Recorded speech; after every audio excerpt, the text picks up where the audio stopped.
ബീഡിപ്പുക മണക്കുന്നല്ലോ. സത്യമായിട്ട് ഇവിടുന്ന് ബീഡിപ്പുക മണക്കുന്നുണ്ട്. ആരോ ഇവിടുന്ന് എവിടുന്നോ ബീഡി വലിക്കുന്നുണ്ട്. ടിൻഡു, എടാ ടിൻഡു.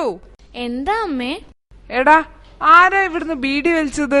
ഞാൻ ഇതുവരെ ബീഡി എന്ന് പറഞ്ഞ സാധനം കണ്ടിട്ട് പോലും ഇല്ല. എടാ, നീ വലിച്ചോന്നല്ല, ആരെങ്കിലും ബീഡി വലിക്കുന്നത് നീ കണ്ടോന്നാ ഞാൻ ചോദിച്ചേ. അങ്ങനെ തെളിച്ച് ചോദിക്കണ്ടേ? അതെ, ഞാനൊരു സത്യം പറയാം, ഞാൻ കണ്ടിട്ടുണ്ട്.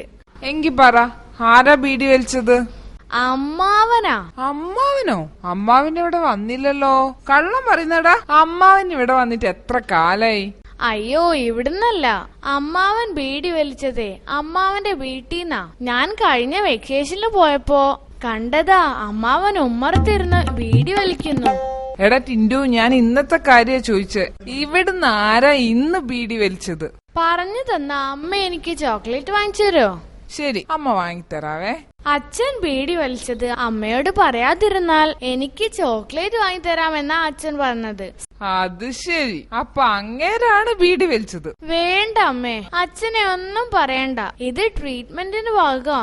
ഞാനല്ലേ ഡെയിലി 2 പാക്കറ്റ് ബീഡി വാങ്ങിക്കൊടുക്കുന്നത്. ദിവസവും 2 പാക്കോ? ദൈവമേ, അതിയാനെ ഞാൻ ഇന്ന് കൊല്ലു. ചേ, ഒന്ന് അടങ്ങ അമ്മേ. ഡോക്ടർ പറഞ്ഞിട്ടാ ഞാൻ അച്ഛനെ കൊണ്ട് ഇത്രയും ബീഡി വലിപ്പിക്കുന്നത്. നെഞ്ചുവേദന മാറാനാ. ഏത് ഡോക്ടറാ നിന്നോട് ഇത് പറഞ്ഞത്? ആ ഡോക്ടറെ തലമണ്ട ഞാൻ ഇന്ന് പൊട്ടിക്കും.